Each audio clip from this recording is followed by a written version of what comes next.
તો કોંગ્રેસ તૈયાર છે? મને લાગે છે કે આખી ઘટનાને સમજવા જેવી છે.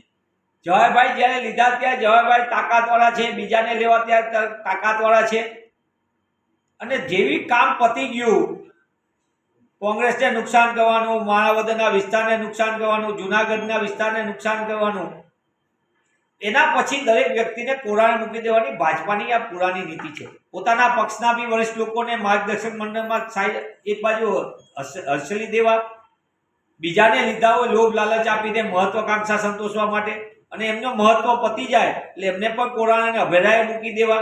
આ ભાજપાનો અસલી ચહેરો એક પછી એક સામે આવી રહ્યો છે. આ એનું જીવતું જાગતું ઉદાહરણ છે. સવાલ એ સૌથી મોટો છે, એવી તો કઈ ઘટનાઓ બની કે જેના કારણે તમારે કેવું પડે છે? કઈ ઘટનાના કારણે પૂર્વ મંત્રીશ્રીને આ બધી વાત કરવી, હાલના મંત્રીશ્રીએ વાત કરવી પડે, આના સાંસદે વાત કરવી પડે છે? એટલે કે ભાજપાની અંદર સત્તાની સાઠમારીના કારણે જે ખેલ ખેલાઈ રહ્યા છે, એ ખેલનો ભોગ તો જનતા બની રહી છે. જનતાએ તમને સાંસદ તરીકે આ બનાવી દીધા, સત્તા આપી દીધી, વિધાનસભાની અંદર 156 બેઠકો આપી દીધી. પછી પણ માણાવદરનો વિસ્તાર હોય, અન્ય વિસ્તાર હોય, તો એને જનતાને મળ્યું શું? ગુજરાતની જનતાને 26માંથી 26 2014માં આપી હતી. ગુજરાત અને ગુજરાતીને શું મળ્યું? 2019માં 26માંથી 26 આપી. ગુજરાત અને ગુજરાતીને શું મળ્યું? 156 બેઠક વિધાનસભામાં આપી. ગુજરાત અને ગુજરાતીને શું મળ્યું? સવાલ આ છે. આ વખતે 25 બેઠક આપી, એમનો અહંકાર તૂટ્યો, પણ 25 બેઠક પછી શું ગુજરાત અને ગુજરાતીઓને મોંઘવારીમાંથી મુક્તિ મળી, બેરોજગારીમાંથી મુક્તિ મળી, પેપર ફૂટે ને એની ખાતરી મળી, લોકોને ન્યાયની આશા જાગી? આ બધું તો મળતું નથી. ખેડૂતોને ન્યાય મળ્યો નથી મળતો, ગરીબ લોકોને રેશન.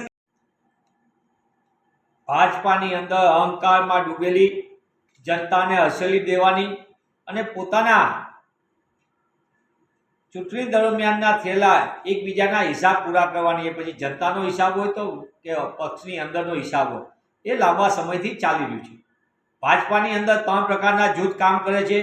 એક જૂથ છે એ મૂળભૂત ભાજપાની વિચારધારાવાળું જૂથ છે, જેને વર્ષો સુધી મહેનત કરી અને આજે પાર્ટીની વિચારધારાનો પ્રચાર પ્રસાર કર્યો, જે આરએસએસની વિચારધારા સાથે અને મૂળભૂત વિચારધારા સાથે સંકળાયેલા લોકોનું જૂથ, જે અત્યારે લઘુમતીમાં છે. એટલે કે કોરાણે મુકાયો, અપમાન સહન કરે, અવગણના સહન કરે.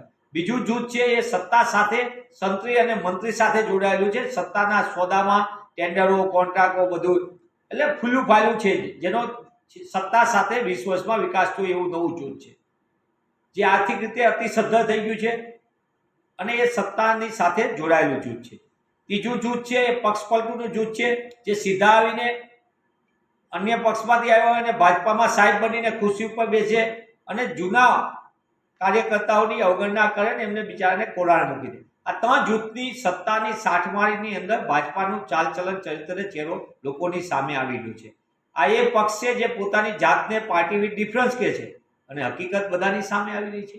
એવા સંજોગોમાં જવાહરભાઈએ પોતે એવી વાત કરી છે કે જ્યાં જવાહરભાઈ પણ પોતે ભાજપામાં ગુંગળામણ અનુભવે છે, અને બીજી બાજુ ભાજપાની અંદર પહેલી વખત લોકસભા ચૂંટાયેલા પોરબંદર વિસ્તારમાંથી, તેમને પોતે એમના વિશે ગમે તે કીધું છે.